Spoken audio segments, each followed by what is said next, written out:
Jordan, if you don't mind, if you start out, just introduce us with your name, where you're fighting out of, team, if you like that as well.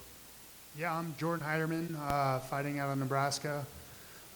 Team's Bomb Squad out of Dodge, Nebraska. Fantastic. Well, just talk about your journey, man. How'd you get started down this path of becoming a professional fighter? Yeah, I mean, I grew up with two older brothers, so we just were always competing in whatever we did. They got me into boxing pretty early, and then I just transferred to wrestling in high school and football. Went on to play college football at Iowa Western Community College, and the second year I was there, it was the first year of the wrestling program. They didn't have a heavyweight, so they asked me to come. Ended up going to nationals, won a national championship there at the football team. Got a scholarship to go play football at Indiana University. And I knew after college that I was going to go into MMA. Like, that's all that was on my mind, and that's what I did, and here I am today. That's awesome. So were you a fan of the sport, basically? Is that why you knew you were going to do it? Absolutely, yeah. Just a fan, and then also it's a true test of physicality. I mean, from all aspects. Nice. Did you watch The Ultimate Fighter as well? I know there was a big hiatus for it for a couple years, but did you watch it? Yeah, I watched it a little bit. I wouldn't say I was the diehard, but definitely watched it, especially when there was heavyweights on. You know, they were always fun to watch.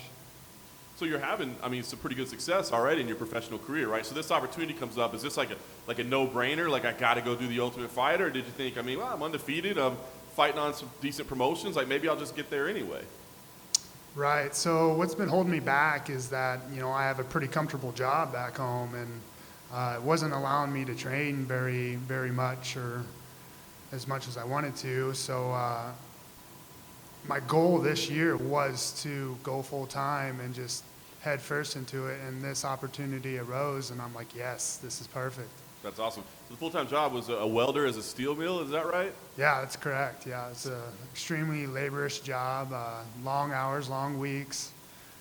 But it was comfortable. It made a comfortable life for me, and it pretty much provided me this opportunity financially to go pursue this. That's also, is it taking time off from the job, or is it you had to resign to come take this opportunity? I'm officially done today. Like, I no longer work there. What does that feel like? I mean, is it, you know, you feel free and great, or is it a little scary that you gave that up? What's the emotion like? Oh, it's extremely scary.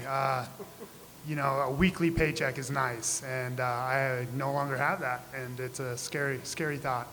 Is that a motivational thing too, though, to feel like you're all in, so you kind of have to make this work? Absolutely. I mean, I don't want to look at it that way, but it's definitely a motivator. Very nice. And I guess, I mean, undefeated 5-0. Do you feel like, I mean, UFC ready, or is it like I'm trying to get myself UFC ready through this, or do you feel like, I know if I win this thing, like, I can compete in the UFC's heavyweight division? Absolutely. I think this is going to be the true test. You know, I'm here with some stud athletes, and I can't wait to work with some high-level coaches, and, you know, it's going to be a great experience. I'm just going to be a sponge and take it in, and if I can win it, heck yeah, let's go to the UFC. Nice. Last thing for me, I guess for a lot of people, obviously it's going to be the first time they see you compete. So what would you say? Like, what kind of fighter are you? What can they expect to see from your fights? Yeah, I'm a well-rounded fighter, strong wrestling background, but I like to stand and bang. That's what I prefer to do, so.